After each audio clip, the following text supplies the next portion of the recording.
the full and complete procedures? Recording has begun. Oh, and just so everyone knows, this meeting is recorded. And so we'll proceed with the review of the procedures. I think generally, I don't know if we have to go through the. Okay, the procedures were included in the meeting packet and in the agenda, but I will read the beginning part of it. And if we want to go through the complete procedures, then we can do that. Town of La Plata Board of Appeals virtual public hearing procedures. Town of La Plata virtual public hearings will be conducted in the following manner and will be recorded. At the discretion of the chairman, speakers' comments may be limited to 3 minutes. If you wish to speak for the record, you must announce your name when joining the virtual meeting and state that you intend to speak during the hearing. Keep your phone or audio muted until called to speak. The legislative team, which is myself and Mr. Howard, will add your name to the speakers list. Written documents for the record should have been emailed to the Director of Planning, who will present to the chairman prior to the opening of the hearing. If you have questions or would like to submit written documents for the record, please contact Janine Harrington, Director of Planning, prior to the close of the record by phone, by fax, or by email. All of these contact methods are listed in the public hearing procedures with the agenda. Our procedures. That's fine, I think. Do we have a, there are a lot of people on here. Do we need everyone to announce themselves one by one and who they are and who they represent and whether or not they're going to speak? If that's how you prefer to do it, certainly. Okay, let's do that. Mr. Scott, are you here for the applicant? Yes, Mr. Chair, Steve Scott on behalf of the applicant, and with us tonight and speakers that will testify include Michael Linhart, our traffic engineer, and Alex Froelich, our architect. Rick Bailey and Drew Gorman are also on with us. And at the present, we don't anticipate them giving testimony there with the current ownership group. And I believe that's all I see on the team's call from our team. Are there any other folks on the call who intend to testify?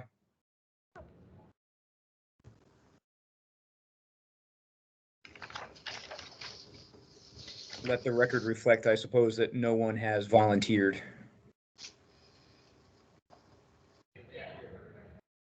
So noted. All right, and Madam Clerk, can we review the public notices at this point? Is the public, the certificates of publication were included in your packet and they're listed as Exhibit 6A.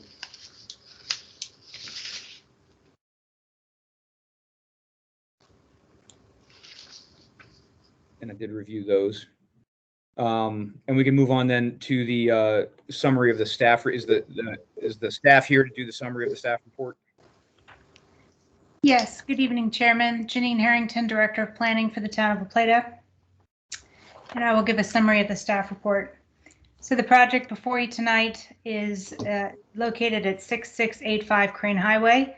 This is for a special exception amendment. The applicant owner is Panda Express Incorporated. The engineer on the project was Alex Froelich with Noor Engineering. And of course, Steve Scott is representing the applicant as well. The 0.94 acre property is located at the southwest corner of the intersection of Port Tobacco Road, Maryland Route 6, and Crain Highway, US Route 301. Current existing zoning is commercial highway.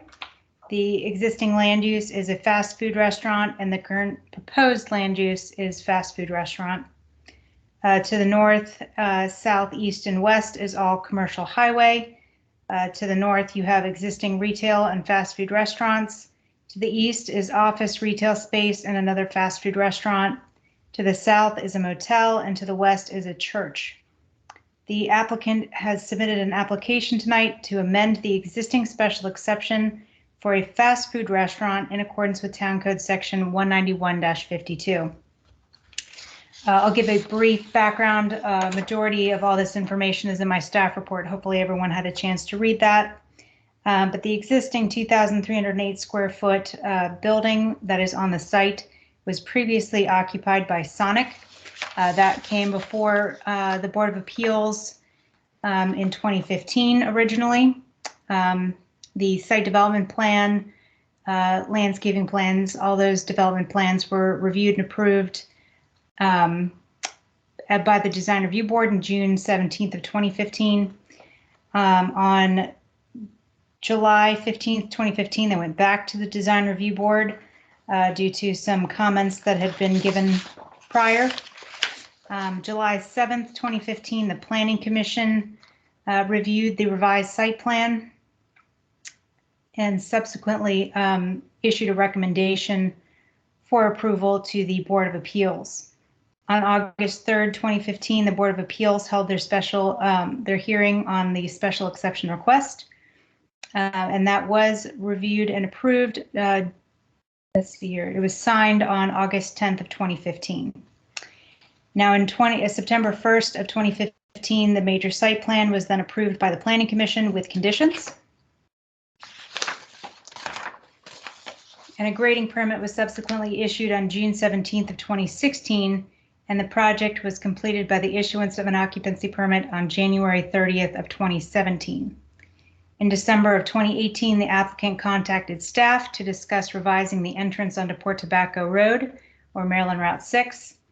And then on January 29th, 2019, the town received a letter from the Maryland State Highway Administration approving the request to revise the entrance. On June 4th of 2019, the request to modify conditions of the special exception came before the Planning Commission, and they unanimously approved the recommendation to the Board of Appeals under the previous case number of SPX 000124-2016 with conditions. On June 27th of 2019, the request to modify the conditions of the existing special exception went before the Board of Appeals, and that was subsequently approved by resolution and finalized on July 22nd of 2019. The construction of the right-out egress onto Port Tobacco Road was started in February of 2020 and completed in May of 2020. For the proposed development, the Sonic restaurant did go out of business towards the end of 2020, and staff was contacted regarding a proposed Panda Express restaurant to occupy the vacant building. Since the previous special exception approval was specific to the Sonic restaurant, staff informed the applicant that the special exception would need to be amended. The applicant is not proposing to change any of the site features, layout, traffic pattern, or parking. There are only minor changes to the building and the removal of the canopies that were in the drive-up aisle or in the drive-up parking spaces of the site. So for the criteria of approval and findings, under Chapter 191-52 Special Exceptions, use number 20 or 27, fast food restaurants. The use is permitted by special exception in several zones, including the commercial highway zone, with the following criteria. Number 1 is the minimum lot size shall be 40,000 square feet. The second is minimum lot area of 80 feet. Number 3, a lot frontage shall be 100 feet. Number 4, where provided outdoor seating areas shall have a minimum width of 20 feet and at least 600 square feet accessible from the public entrance up to the building without crossing a travel lane, but may cross a sidewalk. Number 5, a traffic study shall be submitted. Number 6, proposed drive-through lane shall provide sufficient queuing space for an anticipated volume over the peak 15-minute period, and sufficient stacking shall be provided for at least 5 vehicles for each drive-through lane. Number 7, drive-through lanes shall be incorporated into the overall parking lot layout. Number 8, drive-through lanes shall have a layout that does not impede normal traffic in the parking lot or on adjacent service roads. Number 9, the stacking lane shall be physically separated from the adjoining parking lot by at least 7 feet with a planting strip. Number 10, drive-through facilities located adjacent to any residential zone shall include screening of the talk box by a solid wood or masonry fence to serve as a sound barrier. Now I'll get into my staff comments and explain why some of those conditions are not met because of the existing development. So once Panda Express submitted, as I noted, that they won't be changing any of the existing site features besides some minor facade improvements and removing the canopies. The two areas that they did not meet were the minimum lot area and the required 7-foot planting strip from the menu board to the pickup window. Those are not in compliance with the current regulations. However, the existing Sonic special exception approval took place prior to 2008 or 2018, and staff had done a complete amendment of the zoning code in 2018, and that changed a lot of these regulations. So the existing development is no longer in compliance with the current regulations. The applicant, as noted in my staff report, previously the applicant had not conducted a traffic study, but due to concerns by the Planning Commission, they did subsequently submit an updated traffic study for the Planning Commission's review and for the Board of Appeals. I'll also note in 2018, the town code was revised to include the minimum lot area. In 2015, when the Sonic was approved, the minimum lot area was 15,000 square feet. The existing site is 39,578 square feet, which is 422 square feet short of the minimum 40,000 square foot requirement. Since this is amendment to the pre-2018 special exception, and since the property cannot be enlarged, staff is in favor of an exception grandfathering to the minimum lot requirement. This is also supported by Article 3 of the town's zoning ordinance. The 7-foot planting strip has not been added to the plans due to the existing layout of the site. In accordance with Town Code Section 191-143, the minimum drive aisle for a 90-degree parking space would need to be 24 feet, and a 7-foot planting strip could not be accommodated due to this requirement. According to the Town Code, the planting strip would be required along the western edge of the drive-through lane. However, the adjacent drive aisle is exactly 24 feet wide. Staff does not believe that this will pose an issue since the traffic circulation pattern prohibits cars from driving against the drive-through traffic. And then we did get a traffic study, so I'll go down to the updated portion of my staff report. The applicant did submit a traffic study prepared by Lenhart Traffic Consulting, Incorporated on October 16th of 2021. Since all the impacted roads are under the Maryland State Highway Administration's authority, the consultant used their guidelines for the analysis. Based on the analysis contained in the report, the Sonic Restaurant and Panda Express both have a lesser impact on the pre-existing gas station. Both the Sonic and Panda Express are projected to have the same traffic impacts as each other based upon the ITE trip generation manual. However, Panda Express will not open until 10 a.m. and will therefore have no impact on the morning peak hour. The access points have previously been reviewed and approved by the State Highway Administration for the same type of use. The results of the level of service analysis shown on Exhibit 8 of the traffic study attached to the agenda reveal that the level of service at US 301 and Maryland 6 will remain substantially and will have no impact in the morning peak hour since it does not open until 10 a.m. The town has also requested an analysis of the crash data at the site access points. 3 years of crash data was obtained from the State Highway Administration from 2018 through 2020 and is obtained in Appendix C of the traffic study. The data shows that there were no crashes at either of the access points during the 3-year period.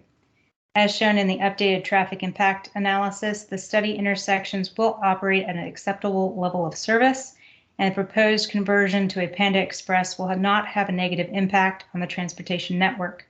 Staff therefore maintains our previous position and would recommend that the Board of Appeals approve this special exception amendment request. Now, the Planning Commission did forward their recommendation, which was to approve the special exception amendment request presented to remove Sonic from the resolution at their November 2nd, 2021 Planning Commission meeting. And with that, I'm happy to answer any questions you may have of me, or the applicant is present if you have any questions of them.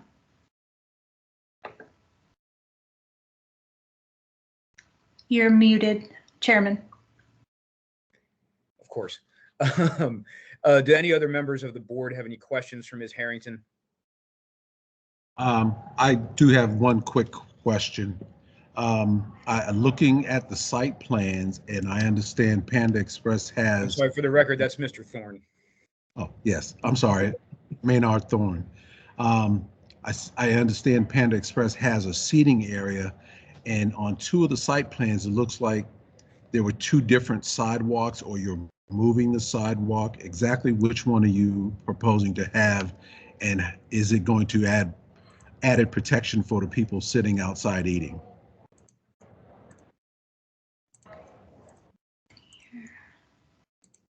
Mr. Thorne, Well, good evening. Why don't we, if that's a question that might be better answered by the applicant, why don't we wait on that one until after their presentation?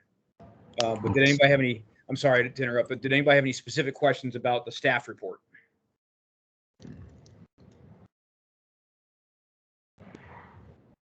Negative.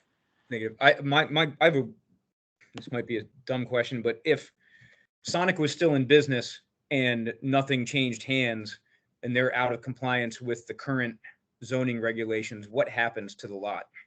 They just Nothing. continue on as normal, is that correct? That is correct. They're grandfathered under the existing regulations. Mr. Burris, did you have any questions? No, I did not. So at this time, then we'll call the applicant for their presentation. Thank you, Mr. Chair, and good evening, everybody. Mr. Scott, should we swear you in, or do we need to just do the other two? We wouldn't normally swear me. We've got our two witnesses, Michael Lenhart, traffic engineer, and Alex Froelich, architect. Do you want to swear them now, or do you want to wait until each of them begins? I'll wait until they testify. That's fine. Okay, Thanks. perfect. And Mr. Thorne, we'll get to, of course, get to your question as well while we're giving testimony. I'd like to first thank everybody for having and attending this unusual Friday evening meeting during the holidays. We certainly appreciate the opportunity to present this project to you. As the staff report indicates, there is a lot of material here, but I think it can be boiled down to a fairly simple concept, and that is that this is an existing commercial highway zone site that has an existing special exception for a fast food restaurant under the zoning ordinance prior to the current zoning ordinance, which was enacted in 2018. But nonetheless, an existing special exception.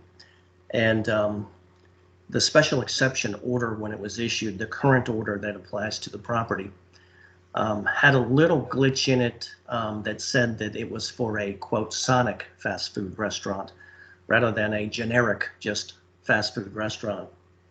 So normally we would be able to transition the user of this site without necessarily coming back to you as the Board of Appeals to amend our special exception. But because of that language in the prior order, we're back in front of you to amend the special exception to allow the transition of the site from the Sonic to the Panda Express, and that's really what we're looking at here. So we'll have Michael Lenhart, our traffic engineer, testify.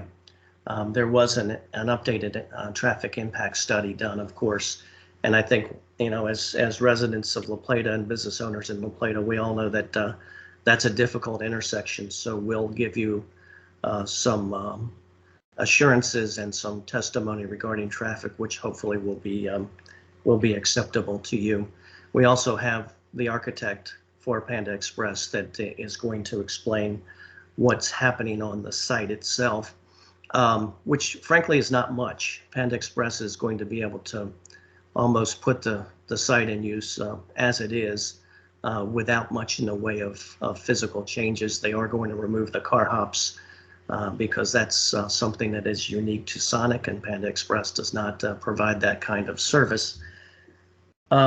We would like to, for the record, take record notice of the staff report.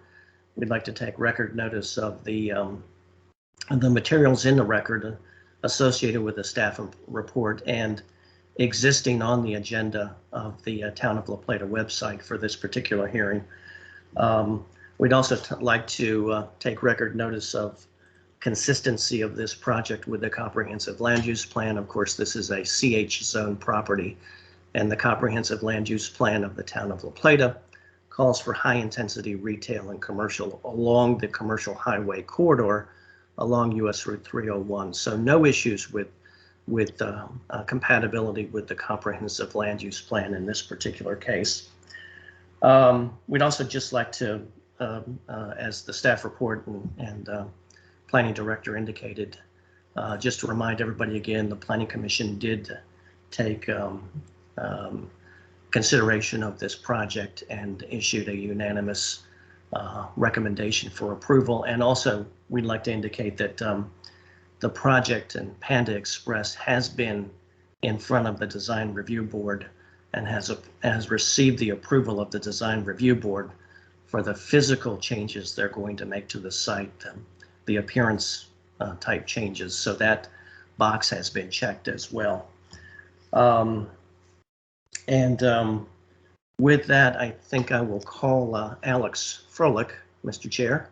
And Alex is the engineer for the site with NOR, and he's going to provide some testimony. I'm present. I'm an architectural designer. As mentioned, I work with NOR architects and engineers, so we are producing those sets of drawings. And Mr. Froelich, do you have a camera available? I do. I don't know how well it'll show up. Oftentimes I get a silhouette, so. I'll take your word for it then. Can you raise your right hand, please? There you are. Yep. Mr. Froelich, do you solemnly affirm that the testimony you're about to give is the truth to the best of your knowledge? Yes. Perfect. Thank you. Please proceed. Madam Clerk, could you bring the site plan up on the screen, if you would, please? I think, Alex, that's what you'll be testifying from primarily. Is that correct? Yes, we did submit drawings to, I'm sorry, I don't have to raise my hand anymore. Yes, we did. We did submit drawings to the Planning and Zoning Department, and then for Design Review Board approvals, etc. So these drawings did come from our office at that time. I don't see anything necessarily on the screen, though, at this moment. Yep, I'm very close. Okay. I'm sorry, Kelly, I didn't mean to. Nope, no worries. Okay, there you go.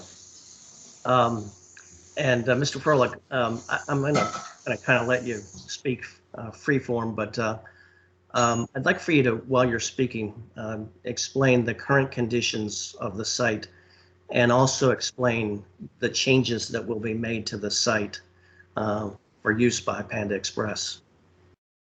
Okay. As you see here on this first page, the existing building shell and much of the existing site will be used predominantly as is. The existing shell building, we will have some modifications to certain openings, but by and large, the building will retain the original shape. There will just be adjustments of where those door openings might be or those window openings. The body of the building, really the most modification to the design would be at the parapet copings. There's a design brand element that Panda Express typically has in many other buildings throughout the United States. It's a fiber on plank panel that's typically used, and it kind of resembles like a wood plank, and that'll be at the cornice at the higher parts of the elevations, more along the Port Tobacco Road area. As you can see also in this drawing, that existing car hop that was mentioned that Sonic uses predominantly for their operations, again, that would not be applicable to Panda Express's operations as they do not function with a car hop. But by and large, the existing site is as is. There will be some modification to the drive lane in terms of proprietary or functional operations that Panda uses for the drive-through system in terms of how the cars are ordered. So there may be some alteration that would be repaired in the drive-through lanes for making those I should say underground, but under the driveway slab installations of those conduits, etc. I don't know if you want to go on to the next sheets here. I don't quite remember everything in order, but I would imagine the next here would probably be a proposal. And as you can see, again, that existing building shell would still be very much in use. The building canopies, the existing building canopies would be removed because they are, again, related to Sonic, very much part of their brand. And Panda Express uses a very consistent black or iron ore color canopy that's about 10 feet off the ground. And that'll be pretty much, again, along that Port Tobacco frontage. And in addition, there will be an outdoor canopy that's more unique to Panda Express. That'll be for outdoor seating. It'll have a railing. The railing is more decorative. And the outdoor canopy is it's a covered patio, if you will, covered seating. So I think it'll be an improvement based upon the existing Sonic outdoor patio area, which is umbrellas. And the railing, I know that Mr. Maynard Thorne had mentioned, about protection. That existing railing that's on the curb would still very much be there. There's no intent for removing that in terms of barrier between pedestrians and traffic. You'll notice as well, the modifications that we're really doing to the site are more paint striping and drive-through equipment. So like your menu board or your order confirmation board, those will be a little bit altered because, again, it comes down to the Panda Express brand and their standards for function of how the operations and process of the restaurant go. Next page. Here you'll see much of the landscape plan. Again, much of this is very much existing at the car hop area. There may be some additional plantings, for instance, I'm sorry, I shouldn't say additional plantings, but plantings that have to be removed to make for accommodations of site lighting, since we are removing the car hop, that there has to be an accommodation for site lighting. And so we are providing 2 site lights along that west boundary of the site with light to focus only on a site and to minimize spillage onto the adjacent site. I think that would cover that. Next page, please. This is for reference. These are the previous landscape design standards that were submitted at the time of Sonic. Again, much of those landscaping items were not touching, other than small replacement of some of those plantings. I shouldn't say replacement, but removal of some of those plantings to accommodate for site lighting. Next page. Here we're looking at some of the exterior elevations. These are the existing elevations, by the way, that are the building as is today. And you'll notice that much of the canopies from Sonic are already removed, although there are a few remaining. So those will, whatever is there that is, again, proprietary to the brand or of the brand of Sonic, would be removed. Next page. Again, looking at the existing elevations of the Sonic, these are the 2 long elevations, one along the western edge of the building, and then the other along the eastern edge, which would be the Crain Highway elevation, the drive-through elevation. Next page. This is the 2 elevations, the top one being the rear elevation, so the south elevation, showing the rear egress door and our proposed signage. There's going to be an updated roof ladder for operations and also just assurance that it's code compliant. You'll notice as well there's an infill in that area for some stone or the Nichiha panel that exists currently on the Sonic. There will be some patch and repair when we are, of course, either infilling an opening or having to increase the size of an opening for a window, for instance. At the bottom elevation, which is the north elevation, the elevation that would be along Port Tobacco Road, again, you'll notice the Panda Express signage. There's a small infill for where the former fireplace. We will not have a fireplace in our operation. And there is the wood fiberon slats that are at the top, the cornice, if you will. That's a brand element that's very common with many of the Panda Expresses across the country. Next page. The top elevation is the west elevation, so that's the side that I believe is adjacent to an existing church. And on this elevation, you'll notice that, again, there's the brand elements along the Port Tobacco area with a 10-foot outdoor canopy above the sidewalk, and a new entry portal that is going to be kind of like a welcoming element off of the parking lot.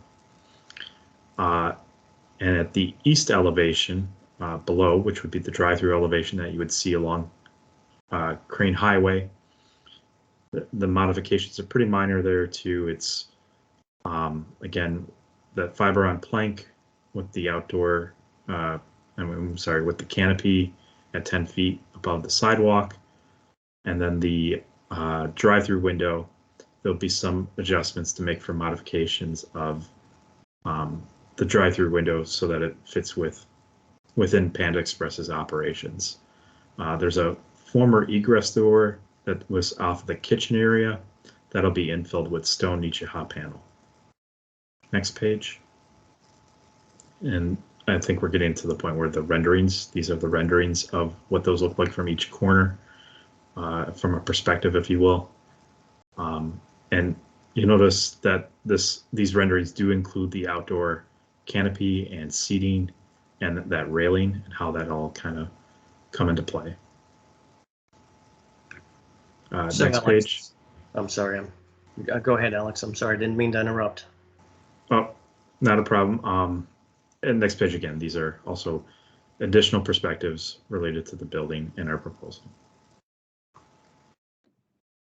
So Alex, it would be your testimony that the changes by and far are between the Sonic and the Panda Express would be cosmetic, mostly dealing with branding and brand appearance. That is correct. One other thing I think I should mention with these renderings, you'll notice that the colors for the Nichiha panels, those would be, again, a cosmetic thing where we would be altering the Nichiha panels with Sherwin-Williams paint color to match the paint schemes that's very common with Panda Express. It's typically an iron ore black and a ice cube white EFIS color. Or I'm sure to say most Panda Expresses across the country are EFIS. In this condition, because of the existing Nichiha panels, it would be painted white over the top of the existing Nichiha panels. And Alex, these cosmetic changes were presented to the town's design review board and were approved by the design review board. I think the meeting was last month, wasn't it? That is correct, yes. Okay. Madam Clerk, could you go back to the site plan, please?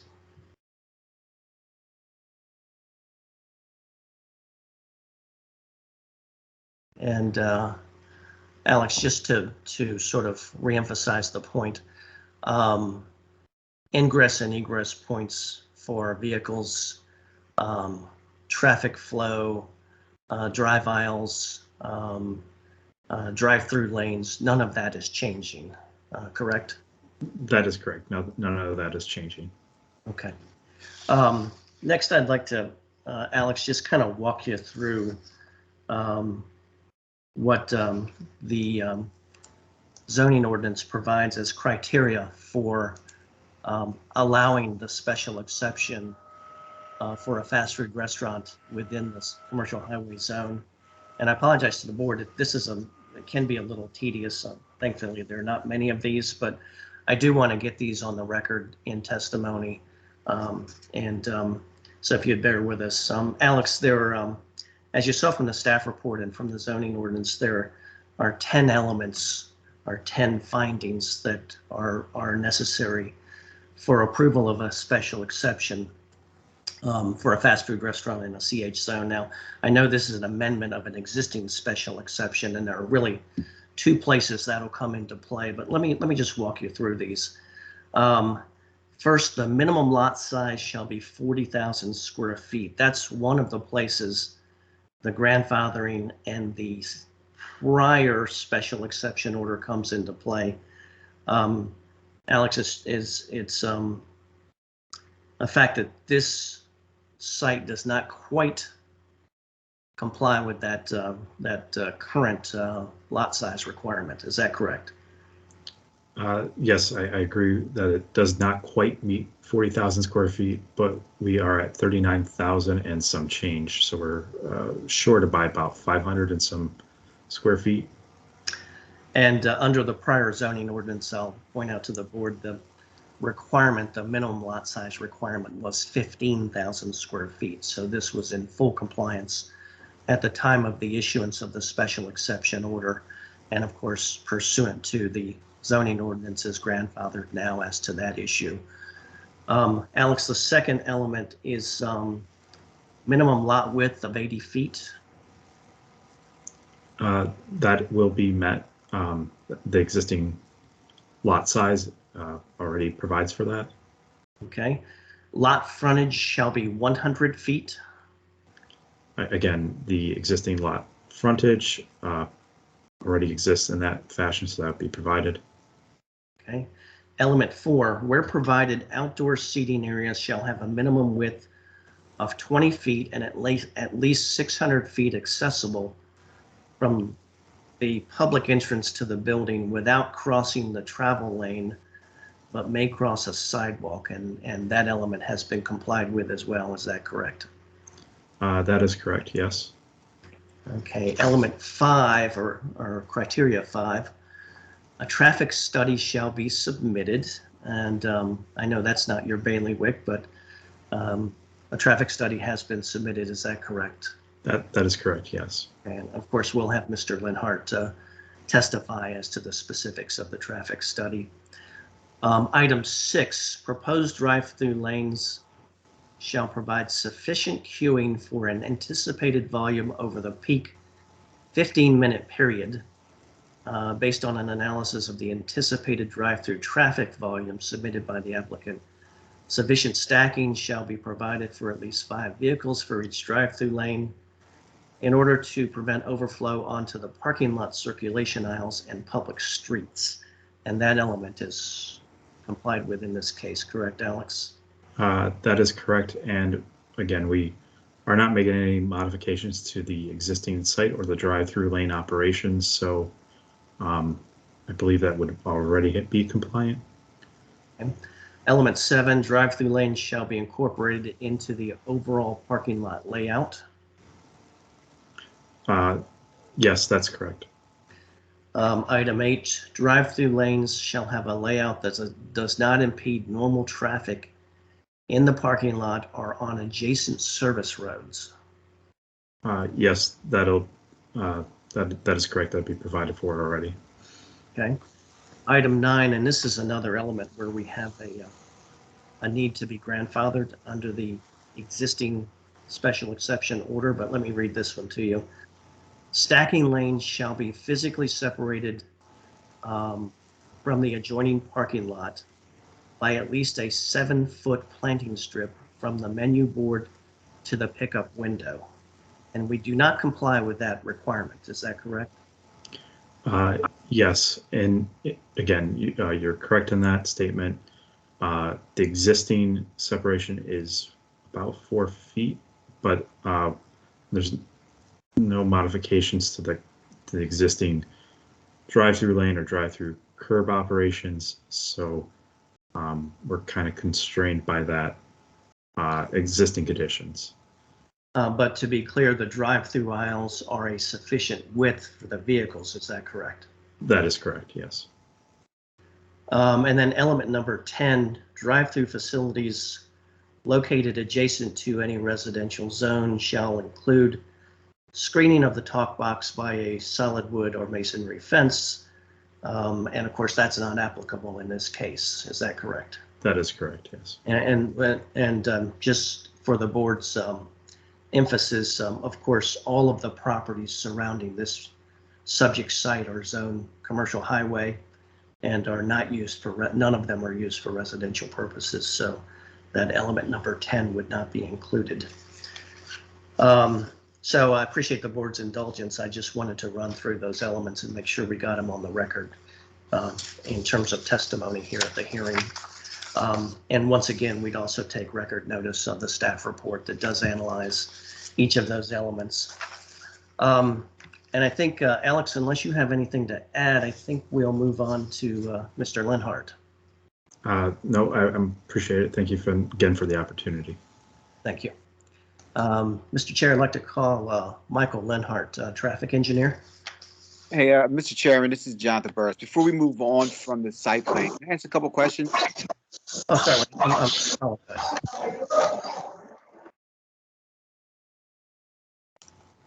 So you're muted there, Hugh. If you want to wait, let's wait till after the traffic analysis, because I have a few questions too, but I want to see how the testimony of the traffic analyst might affect my questions with regard to the site plan, if that makes sense. Yep, sounds good. Thanks. Okay, thank you. And Mr. Leonard, will you raise your right hand for me? And you do, I'm sorry, it's a different oath than I'm used to. Mr. Leonard, you do solemnly affirm that the testimony you are about to give is the truth to the best of your knowledge? I do. Thank you. And you may proceed. Thank you. Mr. Lenhart, of course, you've been a traffic engineer on this particular project since day one, and that, of course, goes back to the 2015 proceedings as well, the 2019 proceedings, and of course, present day. So you're very familiar with the site and the adjoining intersections and, of course, the adjoining roadways. Yes. Obviously, the flow and volume of traffic at this particular location has been of some concern throughout those proceedings. And so if you don't mind, I'd like to have you summarize and talk about your findings, your methods, your analysis, and your conclusions. If you don't mind, I'll turn you loose with that. Certainly. So we were contacted to conduct an updated traffic impact study. We conducted due traffic counts at Route 301 and Maryland 6 in September of 2021.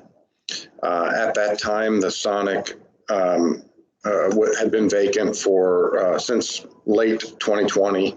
And so a standard traffic impact study, we include some modest regional growth. We include background developments. In this case, since this property was already pre-developed previously as a gas station, and then again more recently as the Sonic, we didn't include background developments because this was just a swap out of the existing use, the existing building. So we included the traffic that would be generated by the Sonic restaurant in the background conditions. And then we subtracted the Sonic traffic out and swapped back in what would be generated by the Panda Express to create the existing and then background and then total traffic conditions. Traffic is estimated by the Institute for Transportation Engineers Trip Generation Manual. It has hundreds of land uses. One of the land uses is fast food restaurant with drive-through. And so the Sonic restaurant and the Panda Express are the exact same land use. So according to standard practice, standard industry practice, the use of the ITE manual would show that those generate the same amount of traffic in both the morning and evening peak hour. In this case, the Sonic restaurant was open in the morning peak hour. The Panda Express will not be open until after the morning. And so in practicality, the Panda Express will have no impact on the study intersections during the morning peak hour. And during the evening peak hour, it has the exact same impacts as the Sonic had when that was open. Again, according to standard practice and use of the ITE trip generation manual. And if you could go to Exhibit 8 on page 22 of this document, please.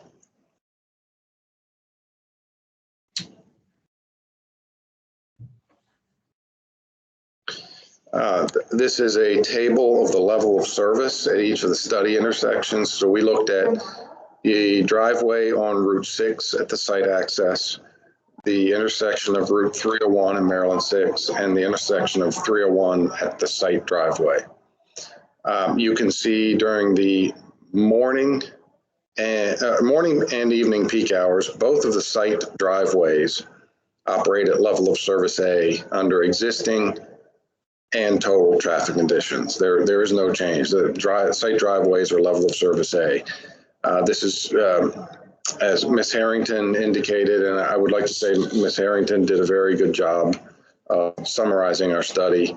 But as she indicated, this is a state roadway. Both Route 301 and 6 are state-controlled roadways.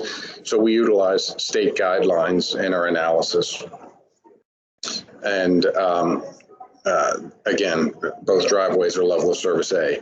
The intersection of 301 at Route 6 operates at a level of service B in the morning under existing traffic conditions and under total traffic conditions when the site is open. That's level of service B as in boy.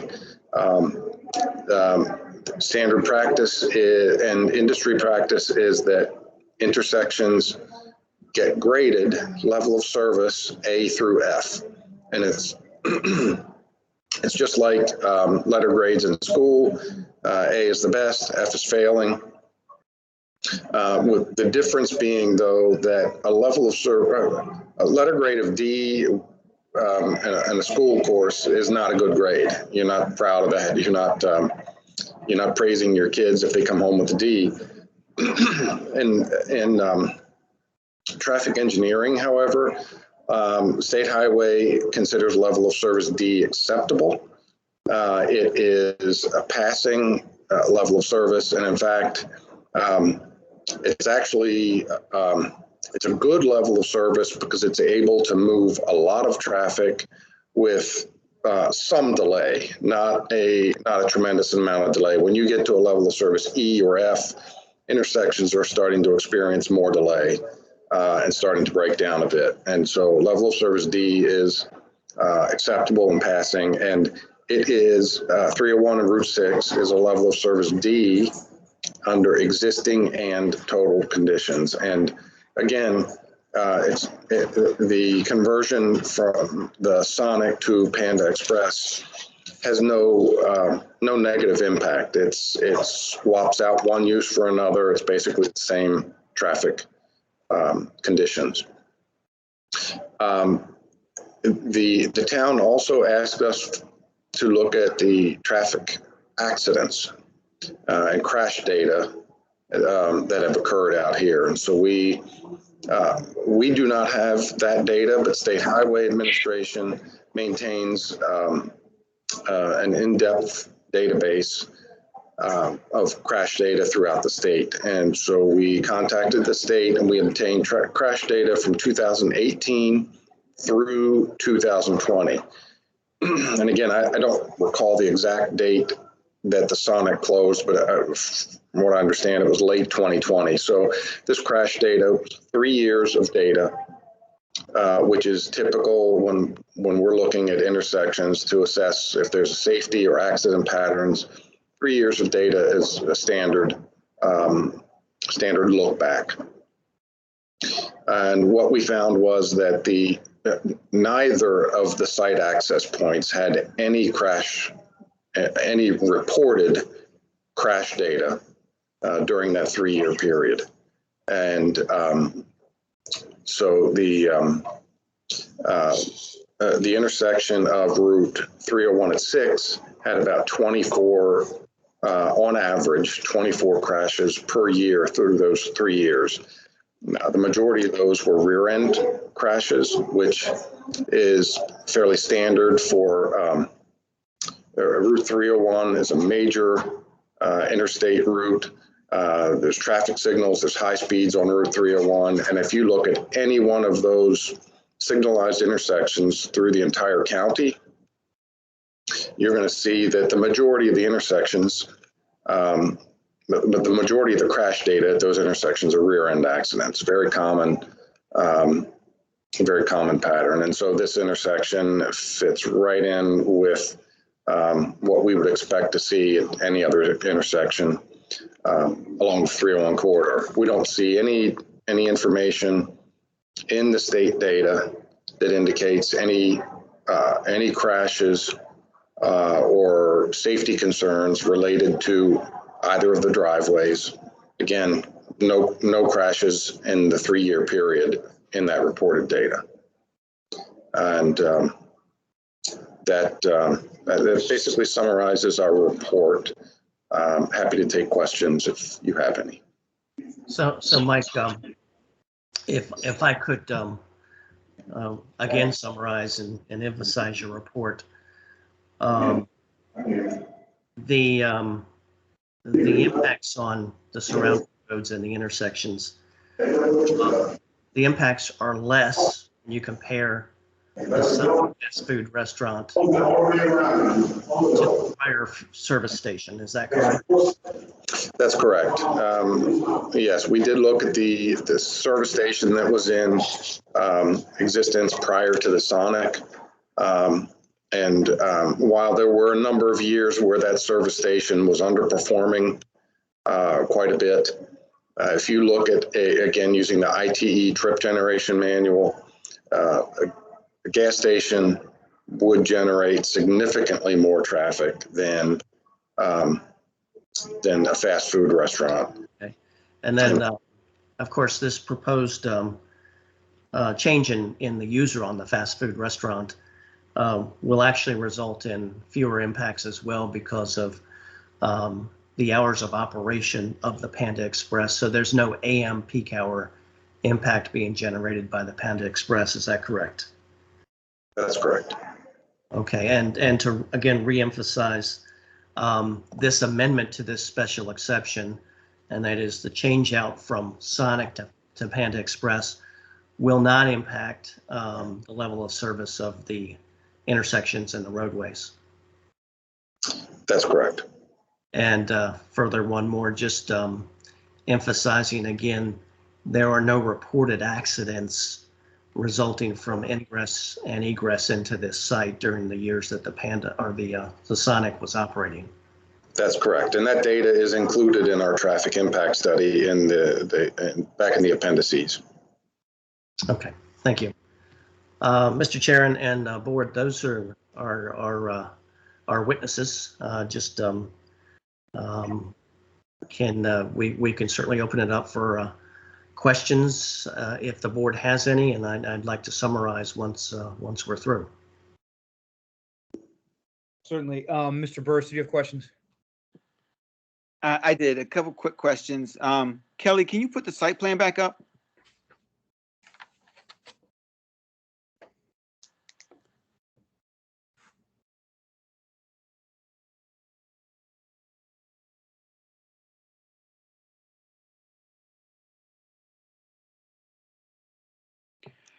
Okay, this one's perfect. So I'm noticing on 2 separate site plans, your seating area for outside This one here shows 4 tables, only 2 are inside the railing. Is that a misprint, or is there going to be tables outside of that protective railing? This is Alex from NOR. Yes, sir. In that drawing, yes, I would say that would be a misprint. At the moment in time when we had developed these drawings, again, this a few months ago, we were still kind of trying to come to a solution as to how the tables would kind of be accommodated with the covered canopy. Yes, all the tables and chairs would be inside the railings of that covered canopy. So the 2 tables that are outside of it would not be provided anymore. So would the canopy and the railing actually be coming further out where it encases those 2, or those 2 are actually smaller and put inside where the 2 inside the railing are?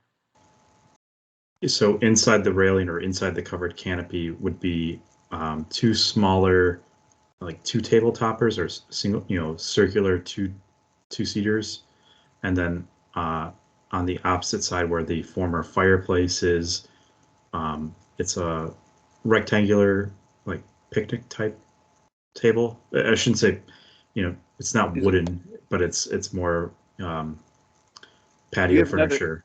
We have another site plan that shows all 4 tables or everything inside the railing, because I think it's going to be confusing when you push this up and you've got it 2 different ways, Yeah. and we're stressing the safety of the railing.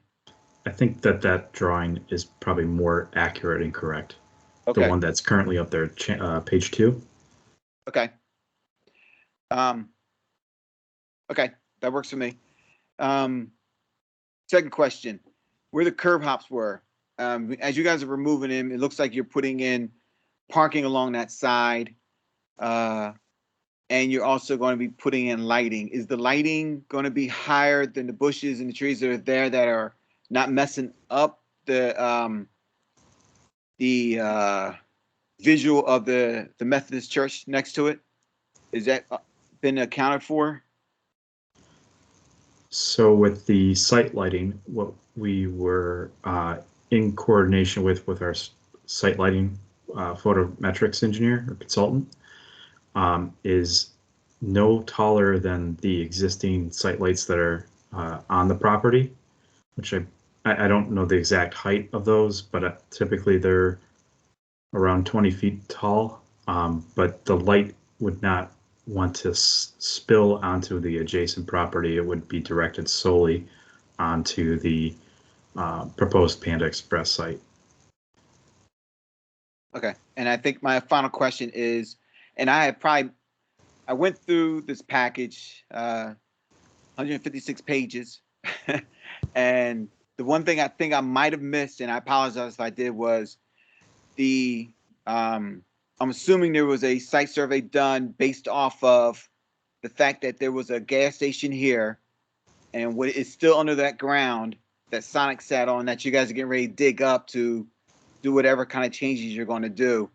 Was there any consideration of what's going on with that soil or that sample right now that's sitting there based off of that former gas station?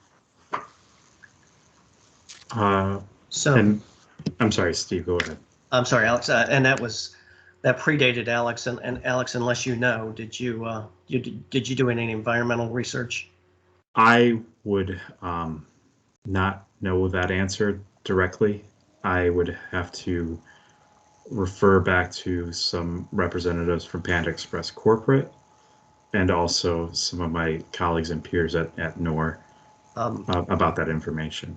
And I represented the developer of the Sonic site, and I do recall that when the gas station was decommissioned and the improvements were removed, and Mr. Chair, I don't mean to give testimony. Rick Bailey is on the call if we do need testimony from Rick. Rick, are you there? Yes, I am, Steve, and I can provide testimony to that if you like. Okay, Mr. Chair, Rick Bailey is with the Sonic developer. And if you could swear him in, he can answer that question. Mr. Bailey, why don't you raise your right hand for me? Yes, sir. Mr. Bailey, do you solemnly affirm that the testimony you're about to give is the truth to the best of your knowledge? Yes, I do. Thank you. And Mr. Scott, you can inquire. Okay, Mr. Bailey, you've heard the question. Would you please address that for us? Yes, please. Prior to our actually settling and purchasing the property, we had an environmental engineering consultant do both a phase 1 study, and I believe there was a phase 2 study also done by the prior owner in conjunction with the removal of their tanks and so forth with that, so that we had a clean bill of health for the environmental issues, and they were done in accordance with the environmental studies that were completed. Thank you, sir. Mr. Hugh, that's all I have. Thank you. Thank you. Just a quick follow-up to that. I saw in some of the documents we have were some of the issues that had been, some of the things that had to be changed between the gas station and the Sonic, including sewer line changes and things like that.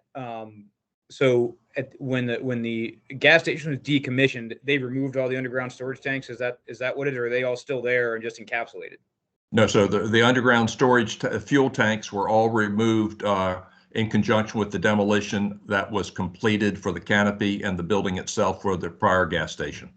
Okay.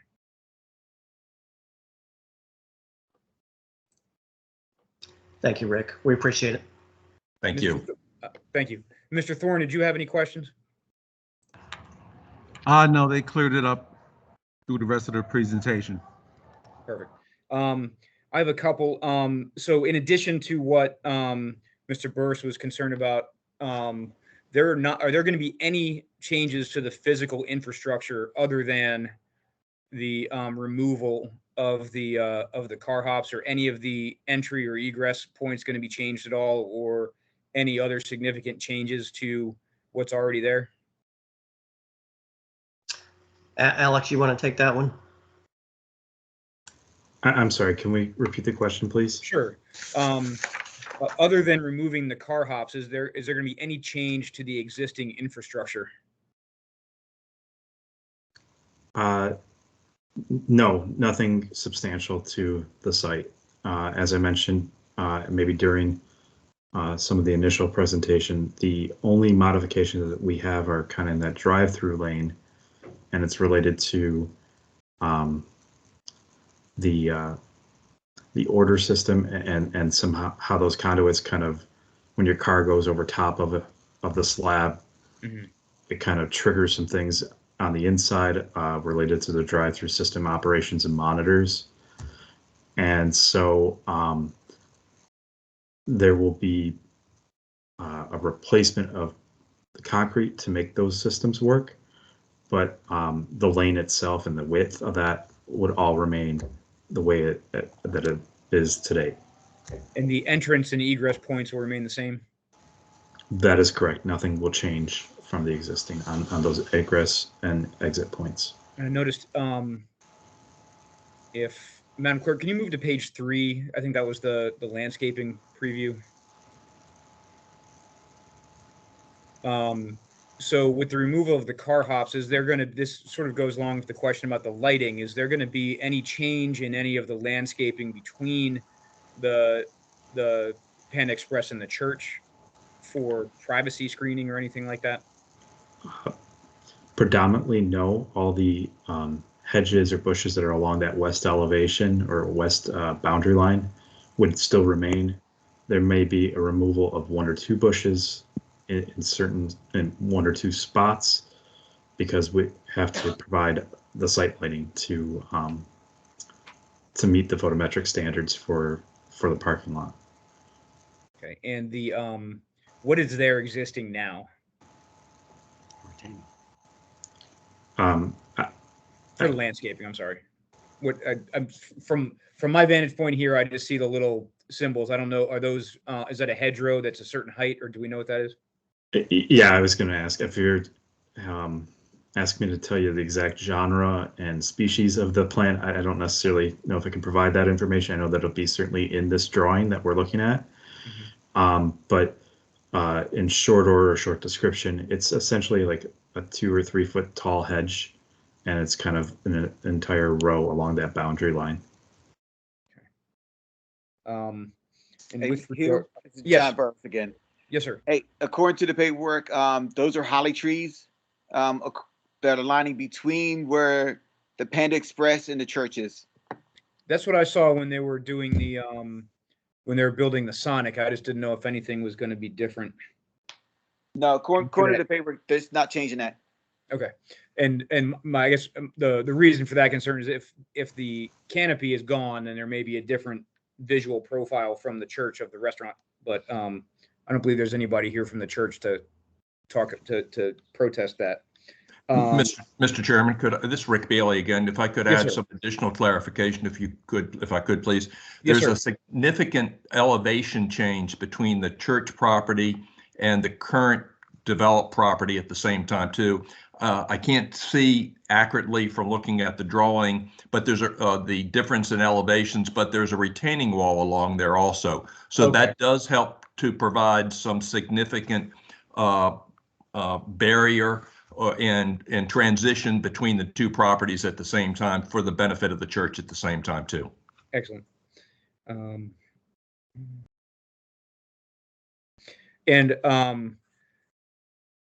Although I guess we didn't really address this, the last time this property was before the board for a special exception was to add the egress point on Route 6, was that eastbound, and the bollards are still in place on Route 6, preventing a left turn exit out of the property onto Route 6. Is that correct? That's correct, Mr. Chair, and the 2019 order requires those bollards to remain in place. And with regard to the minimum lot size issue, I guess, would it be fair to say if the lot was actually a rectangle instead of having this curved section cut out of it, it would it meet the 40,000 square feet? Or yeah, I'm sorry, 50,000 square feet. That I don't know, but it looks like it would be really close because we're very, very short. We're very, very, very little square footage short of that requirement. And with regard to the 7-foot planting barrier between the stacking lane and the remaining part, I'm a little bit unclear on where the stacking lane is on this, and is that prior to, during, or after the ordering,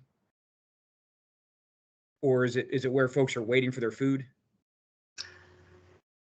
My understanding is the stacking lane is at and before the the menu box, but Alex, could you clarify that?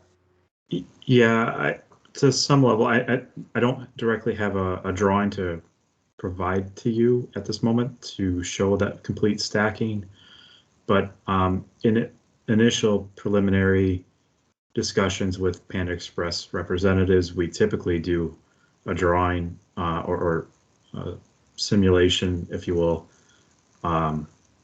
to show the car stacking, and it typically starts at the drive-through window, would be car number 1, and then your stacking would go from there every 20 feet.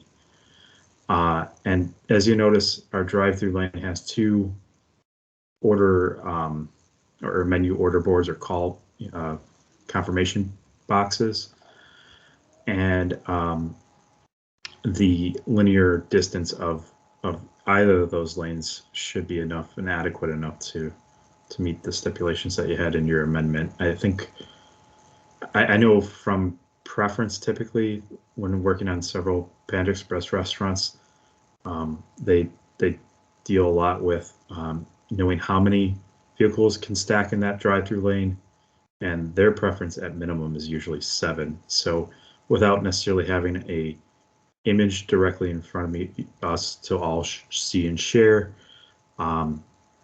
you know, offhand, I would say at very minimum, we're looking at 7 vehicles, and probably more than that. Let me see if I can find something offhand off of. That's okay, but I think we can do this with questions. So the issue that this was already an exception anyway with the Sonic, and did the Sonic have 2 order windows or 2 order positions, or just 1? I think we would refer back to that first page, the existing conditions. The Sonic had 2 menu boards. Okay. Yeah. And did the traffic study indicate any issue with line overflow coming out onto Route 6? It did not. We never had that problem. No. And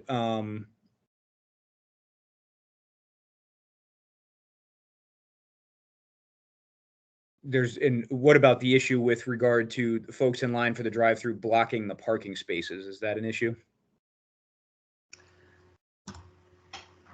It should not be an issue the way that the site has been designed with the two menu boards.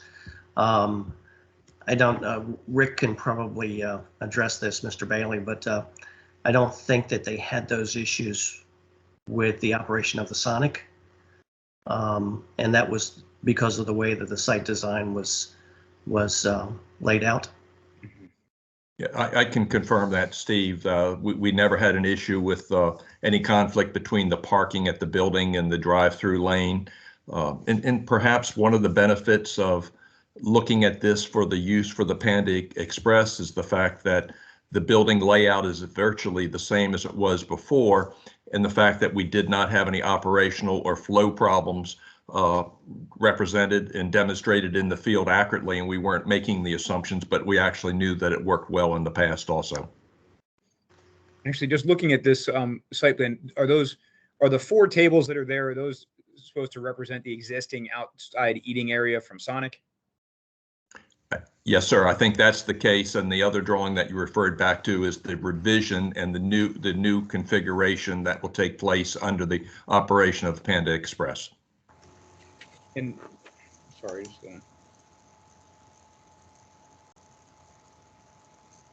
and what is the square footage of the seating area that is within the railing or within the fence in the proposed new building? Alex, can you answer that question? I can, within some reason here. I believe the existing frontage of the existing building is approximately 30 feet in width. So, and I know that our canopy from the face of the building to the edge of the canopy is approximately 10 feet. So 10 feet by 30 feet. And so the the fourth factor, outdoor seating area shall have a minimum width of 20 feet and at least 600 square feet accessible from the public entrance to the building without crossing a travel lane, but may cross it.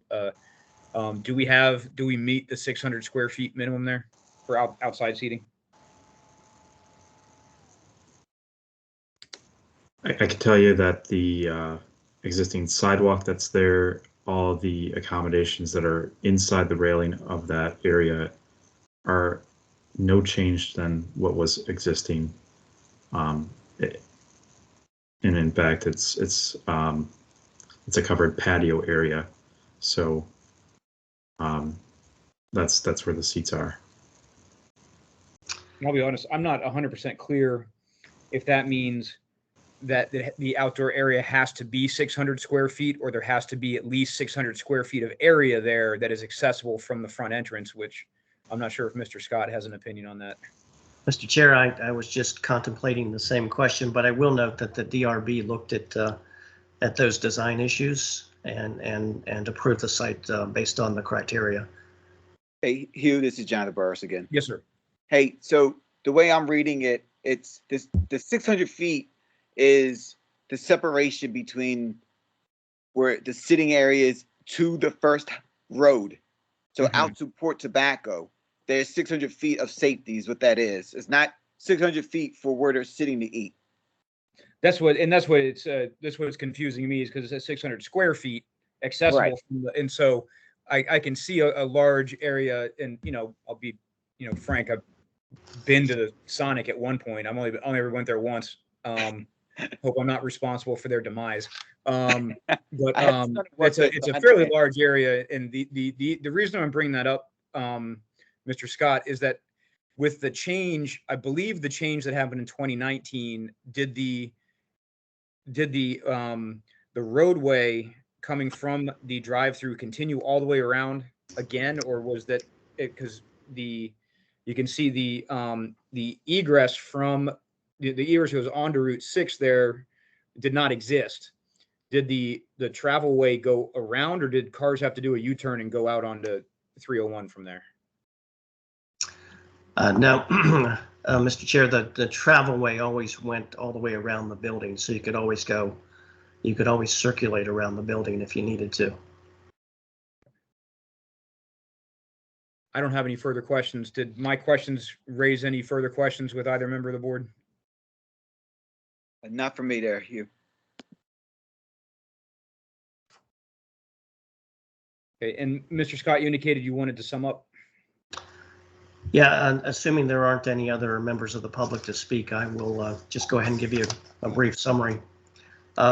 Just again, for the record, the testimony given here on behalf of the applicant indicates compliance with the zoning ordinance, the comprehensive land use plan, the elements of the zoning ordinance which are necessary for the finding of the issuance of a special exception, with a couple of notable exceptions which are grandfathered based upon the 2015 special exception order. So based upon the testimony and the documentation in the record, we would respectfully request an approval of the proposed amendment to the special exception order. And that's all I've got. Thank you very much. And Madam Clerk, do we enter the written exhibits into the record at this point? We did enter them into the record, and no additional documents have been received. Thank you.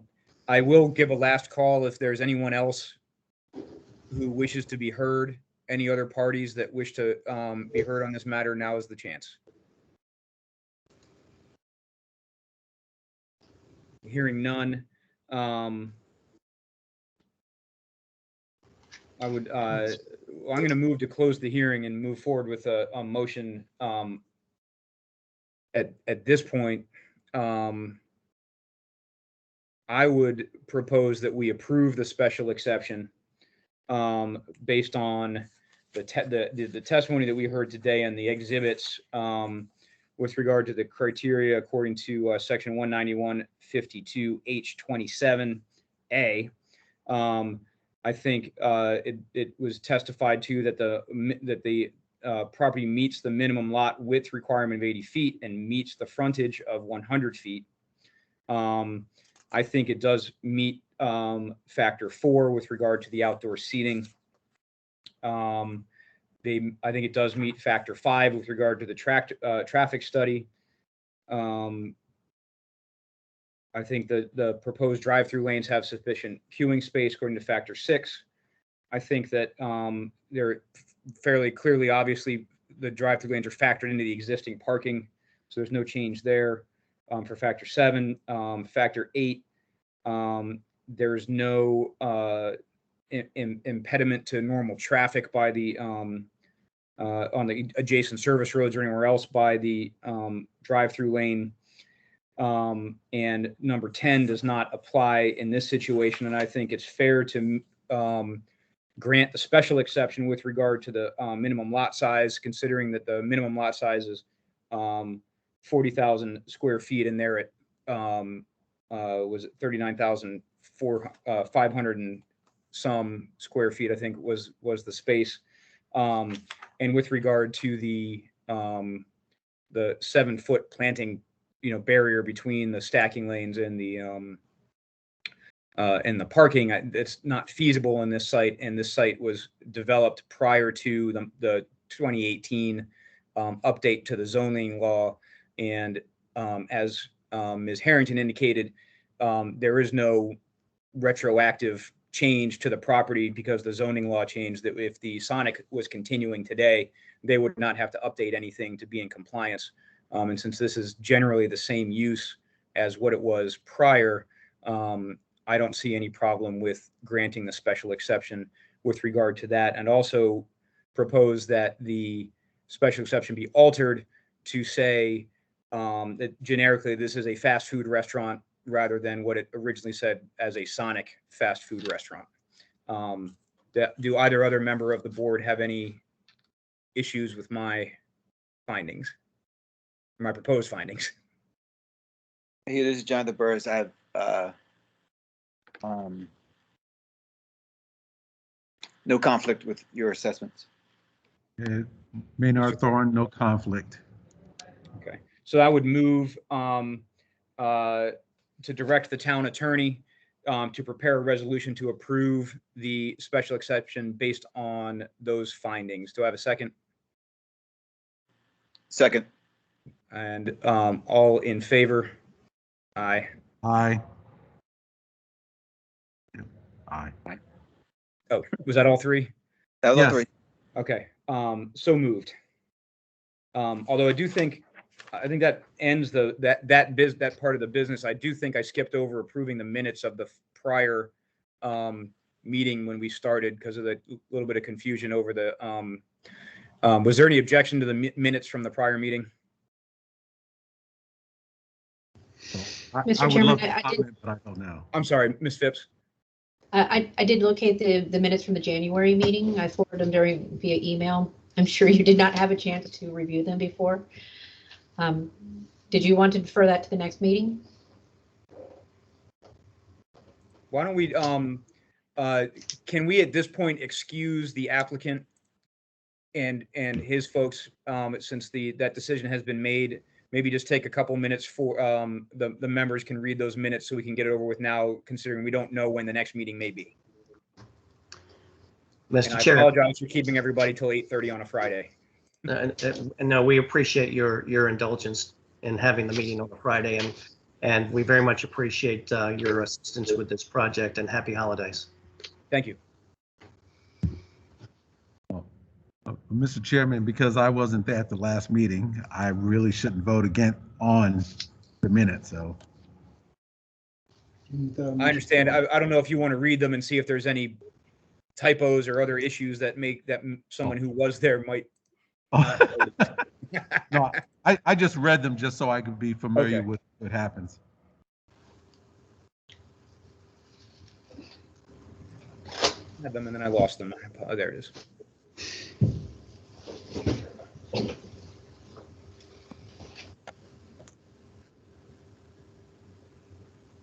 And I have no objection to the minutes from the prior meeting. And would move that we accept the minutes. I agree. Jonathan Okay. Burris, I agree. I was at the last meeting as well with you, so I do know what happened and what went on. I got the minutes from the minutes from the last meeting as well, and I have no issues with them. And so I'd move that we accept those. I guess the motion was seconded, and all in favor, aye. Aye. And that is so moved. And Mr. Thorne, I think you can see evidenced you can see the agendas of the previous meetings that we were not, we were truthful when we told you the sort of rarity with which we actually have to meet.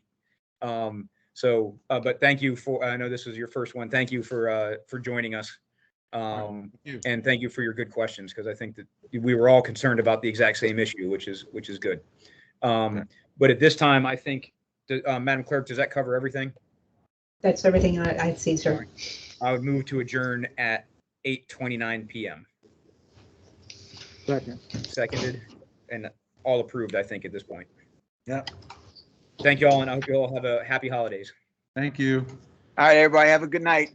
Thank you. Happy holidays.